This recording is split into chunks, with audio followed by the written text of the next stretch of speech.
Ya, assalamualaikum warahmatullahi wabarakatuh. Ketemu lagi dengan saya, Pak Rois di channel Project Kewarganegaraan.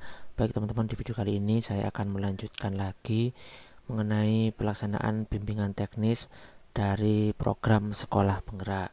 Nah, yang akan saya bahas kali ini adalah di pembelajaran hari ke-9 ya. Tapi sebelum itu, saya mengingat lagi pada teman-teman yang belum subscribe channel ini, silahkan subscribe terlebih dahulu biar tidak ketinggalan video-video terbaru dari channel Project Kewarganegaraan. Oke teman-teman, tanpa berlama-lama langsung saya bahas untuk pembelajaran hari yang ke-9 ya. Nah, di pembelajaran hari ke-9 ini seperti biasa ada kegiatan sinkron dan kegiatan asinkron. Untuk kegiatan sinkron itu dilakukan melalui Google Meet. Di sana kita bisa berinteraksi secara langsung dengan instrukturnya. Setelah melewati kegiatan sinkron, kita bisa mengerjakan tugas secara mandiri. Dalam hal ini disebut sebagai kegiatan asinkronus ya. Nah, di dalam kegiatan asinkronus nanti kita ada materi yang harus kita kerjakan, yaitu terkait dengan pelaksanaan in-house training ya. Seperti apa itu in-house training akan saya bahas terlebih dahulu di pembelajaran yang sebelumnya, yaitu di pembelajaran yang ke hari ke-8. Ya, mulai mulai dari diri pelaksanaan in-house training. Pada modul ini, Anda akan belajar mengenai prinsip-prinsip pembelajaran orang dewasa dan implementasinya dalam sebuah pelatihan untuk orang dewasa dan beberapa strategi dalam merancang pelatihan orang dewasa. Anda juga akan mendapatkan gambaran mengenai pelaksanaan in-house training di satuan pendidikan masing-masing. Nah, jadi di sini disebutkan ada pembelajaran orang dewasa ya.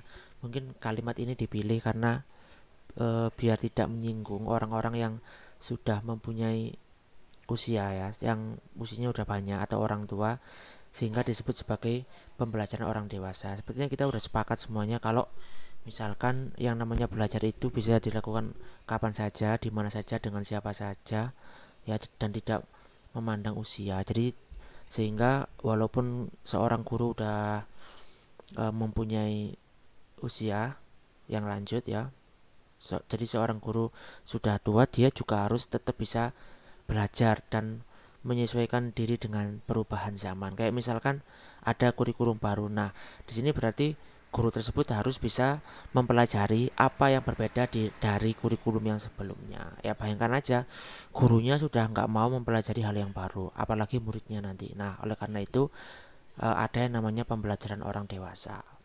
Begitu ya. Ini ada beberapa pertanyaan karena ini sudah saya jawab teman-teman, jadi saya akan membuka jawaban saya saja. Apa pelatihan yang paling berkesan bagi Anda? Kapan pelatihan tersebut dilaksanakan dan di mana pelatihan tersebut dilaksanakan? Nah, menurut saya selama ini pelatihan yang paling berkesan adalah mengikuti pelatihan program sekolah penggerak ini ya. Karena di dalam pelatihan ini tuh lebih interaktif. Kita itu nggak hanya diberikan materi maupun nggak hanya diberikan tugas saja, tapi kita juga bisa berinteraksi dengan langsung kepada instrukturnya gitu. Jadi itu menurut saya lebih interaktif. Kemudian kami juga banyak diberikan kesempatan untuk terlibat dalam pelatihan ya, itu sangat jelas sekali membuat kami merasa adalah bagian dari pelatihan ini begitu. Apa yang membuat pelatihan tersebut berkesan bagi Anda? Nah, yang membuat berkesan adalah cara fasilitator atau cara pematerinya memperlakukan pesertanya, memberikan support dan apresiasi setiap kami memberikan pendapat. Saya ingat sekali ketika pelatihan itu, instrukturnya nggak pernah sekalipun menyalahkan jawaban dari kami, meskipun itu memang jawabannya salah. Selalu diberikan istilahnya apa ya, apresiasi dan support bagi kami yang masih mengalami kesulitan. Nah, itu yang menurut saya menjadi sangat berkesan sekali. Yang keempat, aktivitas apa yang biasanya paling Anda tunggu-tunggu dalam sebuah pelatihan? Nah, yang paling saya tunggu-tunggu di sini adalah pada sesi refleksi ya. Karena pada waktu itu kami tahu kenapa materi itu penting bagi kita dan fasilitator memberikan penguatan kepada peserta. Nah, itu adalah sesi yang sangat saya tunggu-tunggu. Kemudian narasumber seperti apa yang membuat Anda bersemangat mengikuti pelatihan. Nah, menurut saya narasumber atau fasilitator yang membuat saya bersemangat adalah fasilitator yang dapat memberikan penguatan serta mempunyai dampak positif bagi peserta dan tentunya yang bisa memberikan manfaat bagi pesertanya. Gitu teman-teman. Kita lanjutkan lagi ke dalam eksplorasi konsep pelaksanaan in-house training.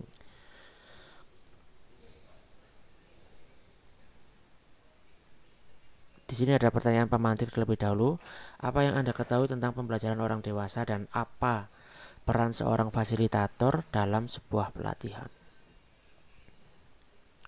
Nah, di sini saya bukakan aja jawaban dari teman-teman ya. Pembelajaran orang dewasa adalah suatu proses yang menumbuhkan kegiatan untuk bertanya dan belajar secara berkelanjutan sepanjang hidup ya. Jadi yang namanya belajar itu sekali lagi ya bisa kita lakukan sepanjang hidup ya. Jadi sekali lagi nggak ada pembatasan usia. Dan kemudian terkait dengan yang kedua tadi apa? Peran seorang fasilitator dalam sebuah pelatihan. Jadi fasilitator itu berperan sangat-sangat penting di dalam sebuah pelatihan karena orang tersebut adalah orang yang mengendalikan dan orang yang dianggap paham tentunya oleh peserta, sehingga penyajian materi yang menarik itu adalah hal yang mutlak harus dimiliki oleh seorang fasilitator ya. Jadi untuk teman-teman semua yang mengikuti BIMTEK ini nanti akan menjadi fasilitator di sekolahnya masing-masing ya. Kita wajib untuk melakukan pengimbasan gitu ya teman-teman. Kita lanjut ke halaman yang kedua. Di sini ada sebuah modul, nanti ini bisa kita download ya teman-teman.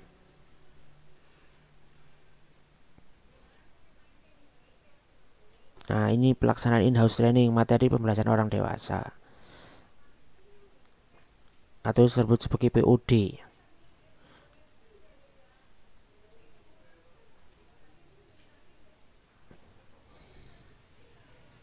Teori pembelajaran orang dewasa menurut Knowles ini jadi pengertiannya menurut beberapa ahli ya.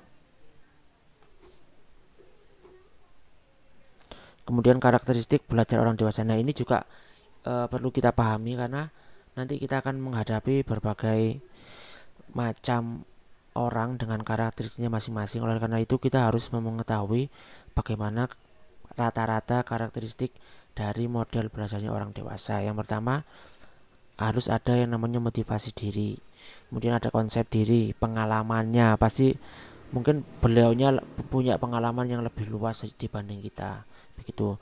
Kemudian untuk kesiapan belajar terkait dengan perangkatnya mungkin atau internet ya kalau membutuhkan internet. Kemudian yang terakhir ada orientasi belajar. Nah, ini untuk penjelasannya, nanti ini bisa teman-teman baca terlebih dahulu ya. Ini prinsipnya pembelajaran orang dewasa. Harus ada keterlibatan ya.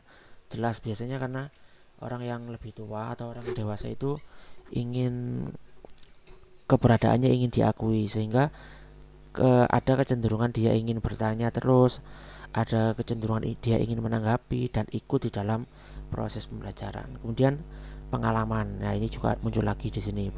Kemudian berpusat pada masalah, relevansi dan dampaknya bagi kehidupan. Nah, ini juga sangat penting sekali teman-teman. Nah, kita lanjut ke halaman yang selanjutnya, ke halaman 3.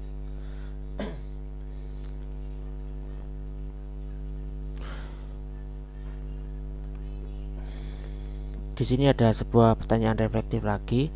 Berdasarkan karakteristik belajar orang dewasa menurut Knowles, kegiatan apa saja selama pelatihan ini yang memenuhi karakteristik tersebut? Yang kedua, berdasarkan 4 prinsip yaitu keterlibatan, pengalaman, relevansi dan dampak bagi kehidupan, dan prinsip berpusat pada masalah, pendekatan pembelajaran orang dewasa menurut Knowles, aktivitas apa selama pelatihan yang menunjukkan penerapan prinsip-prinsip tersebut, mata dikat mana dan tugas apa saja.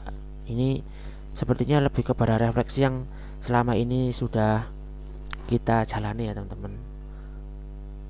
Jadi kayak semacam sedikit ada evaluasi dari pelaksanaan pelatihan yang kita jalani selama ini dihubungkan dengan pembelajaran orang dewasa. Lanjut kita ke halaman 4. Di halaman 4 ada sebuah modul lagi yang tentunya ini bisa teman-teman download ya, tinggal klik ini saja untuk mengunduhnya. Ini adalah materi fasilitasi dari in-house training.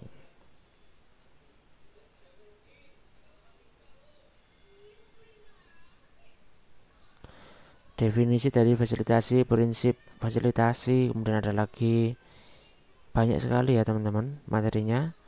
Nanti sekali lagi ini bisa teman-teman baca sendiri.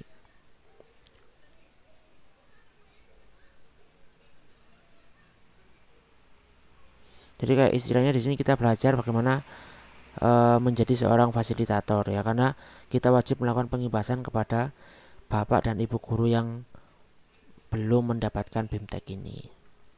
Kita lanjut ke halaman 5. Materi fasilitasi dalam pembelajaran orang dewasa.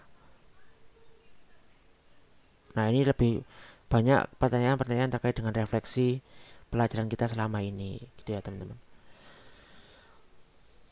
Kemudian kita lanjut lagi ke halaman ke-6. Ada penutup, biasanya ada refleksinya.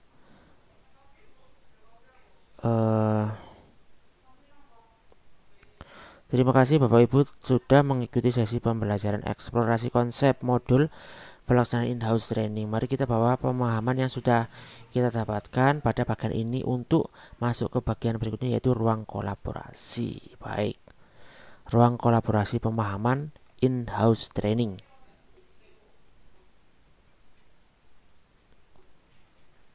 Nah, ini seperti biasa di dalam elaborasi pemahaman itu ada kegiatan sinkronus di mana kita bisa berinteraksi langsung dengan instrukturnya ya. Langsung kita loncati untuk kegiatan ini, langsung kita masuk ke tahapan yang asinkronus. Ruang kolaborasi pelaksanaan in-house training. Yang pertama, kita diminta untuk membuat untuk membuat rencana fasilitasi pelatihan in-house training secara mandiri. Seperti biasa di sini juga ada contohnya yang saya bukakan, punya saya yang udah saya isi aja teman-teman ya. Yang sudah saya isi aja.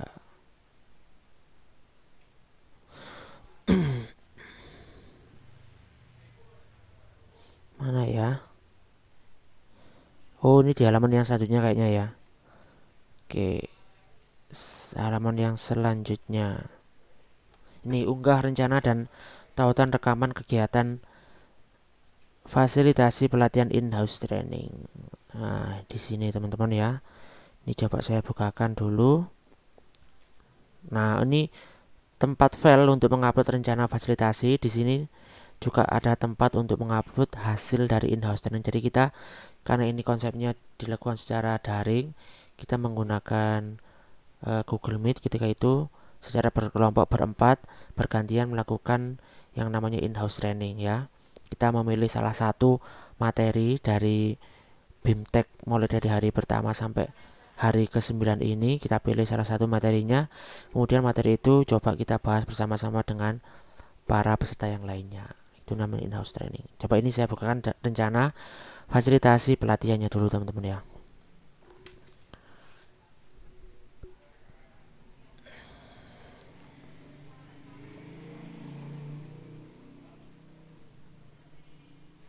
Jadi in-house training ini itu sifatnya wajib ya teman-teman, kita lakukan secara individu ya. Kalau sesuai dengan instruksi di sini kita melakukan minimal selama 20 menit ya. Nah, apa yang kita sampaikan? Yang kita sampaikan adalah sekali lagi materi yang kita dapatkan. Jadi nggak semuanya ya, kita pilih salah satu aja mulai dari hari pertama sampai hari ke-9 ini. Ya, materi itu nggak hanya kita sampaikan kayak secara ceramah saja, tapi kita harus menjadi seorang fasilitator ya, dimana keaktifan dari peserta kemudian harus berpusat kepada murid, harus berpusat kepada peserta, itu yang tentunya kita utamakan. Nah, istilahnya kita menggunakan teknik-teknik yang dilakukan oleh instruktur ya. Jadi kita nggak boleh hanya dilakukan secara ceramah saja. Oke. Nah, ini adalah rencana fasilitasi pelatihan saya. Jadi alurnya mulai dari pembukaan.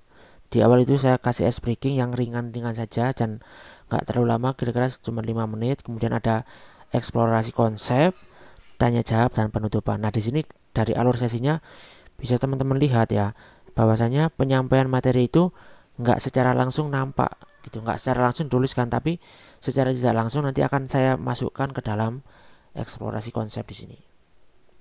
Nah, kebetulan di sini uh, materi yang saya ambil adalah mengenai profil pelajar Pancasila, karena kebetulan saya mengajar PPKN gitu ya, karena menurut saya ini sesuai dan relevan dengan pelajaran saya. Nah, dalam sesi eksplorasi konsep ini saya mencoba untuk istilahnya memancing peserta untuk menyebutkan lah ya, menyebutkan minimal satu atau dua sifat atau karakter yang paling ideal menurut peserta ya. Nanti akan saya arahkan, saya tujukan ke dalam profil pelajar Pancasila, dan materinya itu yang secara nggak langsung saya sampaikan teman-teman gitu. Ini rencana fasilitasinya ya teman-teman. Nanti ini tentunya akan saya taruh di seperti biasa bit.ly/diklat guru belajar. Nanti linknya akan linknya akan saya taruh di deskripsi video ini. Saya mau balik lagi ke yang tadi ya teman-teman. Nah, untuk di sini kita harus mengelingkan. Caranya bisa kita upload ke Google Drive, kemudian linknya kita taruh ke sini, atau bisa kita upload ke YouTube ya untuk hasil dari in-house trainingnya. Setelah itu yang terakhir ada refleksi terbimbing dari pelaksanaan in-house training. Biasanya di refleksi itu ada sebuah pertanyaan teman-teman ya.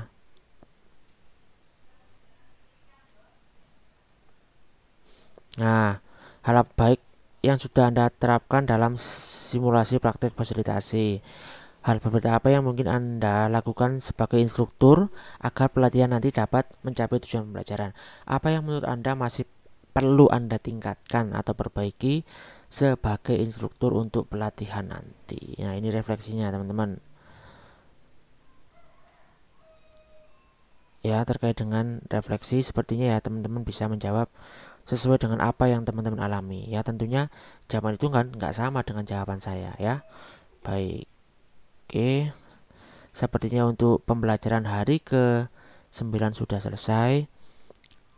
Saya cek dulu ya teman-teman. Pembelajaran hari ke-9 sudah selesai. Ya, sudah selesai. Untuk pembelajaran hari ke-10-nya, saya lihat sebentar ya. Pembelajaran hari ke-10 itu ada unggah refleksi, ada umpan balik, dan tes akhir. Nah, ini sebagai informasi saja. Untuk tes akhir itu soalnya sama dengan tes awal. Jadi sepertinya saya nggak perlu membuat video pembahasan lagi. Untuk tes akhir, teman-teman bisa menonton pembahasan saya di tes awal nanti.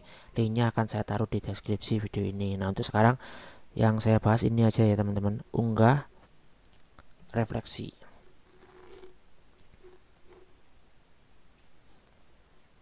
Nah, karena ini saya udah mengerjakan teman-teman, jadi saya buka aja hasil dari apa yang sudah saya refleksikan.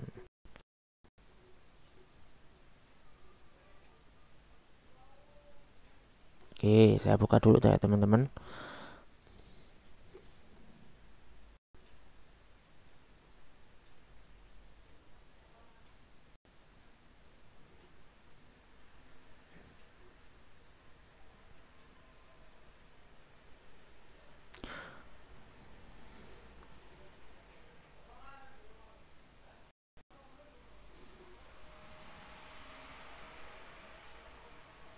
Nah, mari berefleksi. Di sini ada setidaknya berapa ya? Ada 4 pertanyaan yang terkait dengan refleksi selama kita mengikuti BIMTEK ini. Pertama, cari teman-teman. Nah, ini agak saya perhatikan dulu. Yang pertama, apa pengalaman paling menantang selama Anda mengikuti pelatihan selama 40 hari? Nah, pengalaman paling menantang adalah praktik IHT dengan kelompok serta dalam membuat modul ajar dengan komponen baru di dalamnya. Nah, itu adalah yang menurut saya pengalaman paling menantang, praktek IHT yang tentunya itu adalah hal baru, kemudian membuat modul ajar dengan komponen baru di dalamnya yang sangat berbeda sekali dengan RPP. Itu adalah yang menurut saya pengalaman paling menantang. Ceritakan hal apa saja yang berubah dari pendapat, pemikiran, dan apapun yang Anda yakini sebelumnya setelah Anda mengikuti pelatihan selama 10 hari ya. Yang berubah adalah bahwa pembelajaran di SMK dapat dilakukan secara terpadu termasuk pada penilaiannya, serta saya mengetahui bahwa ada sekolah yang menerapkan KD tanpa mengharuskan materi-materi tersebut selesai tetapi lebih mengutamakan materi yang selaras dengan dunia kerja. Nah, perlunya penerapan pendidikan yang memerdekakan kepada siswa itu adalah pemikiran baru yang saya dapatkan selama mengikuti pelatihan ini.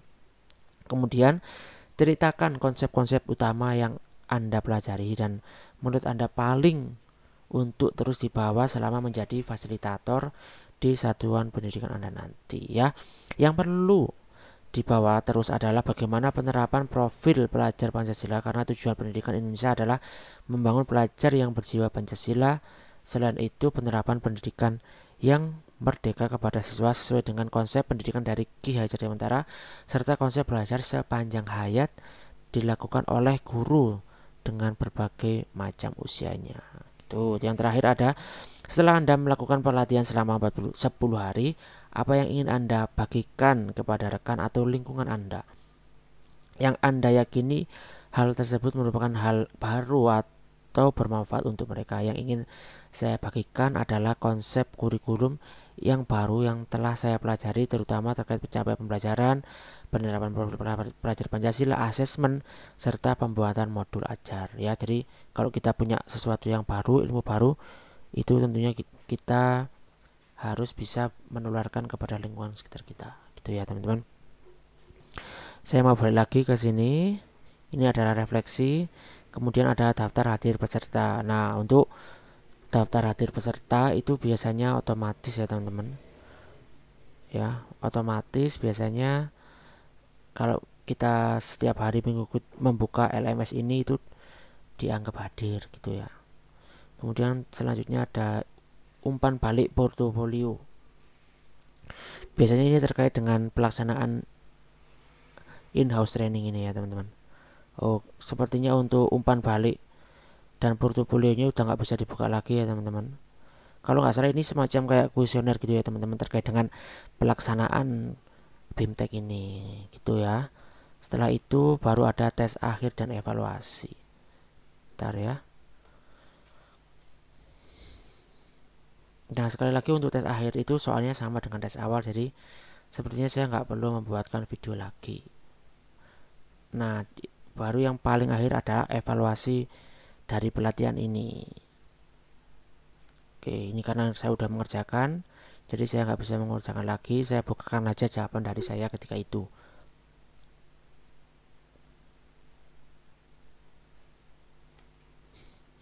Nah, berisi seperti ini ya, nama, usia, jenis kelamin, ya kayak kuesioner gitu ya teman-teman.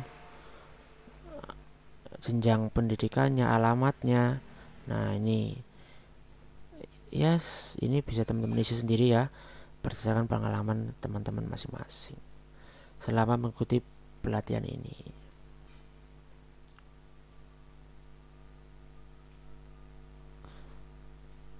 Ya, kurang lebihnya seperti itu teman-teman. Sepertinya ini sudah selesai pembahasannya. Terima kasih untuk teman-teman yang sudah mengikuti BIMTEK ini mulai dari awal sampai hari ke-10 nanti ya. Saya doakan tidak ada hambatan sama sekali dan kita semuanya bisa lulus.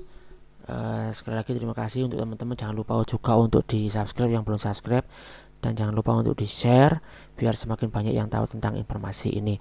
Terima kasih telah menonton video ini. Saya akhiri, wassalamualaikum warahmatullahi wabarakatuh.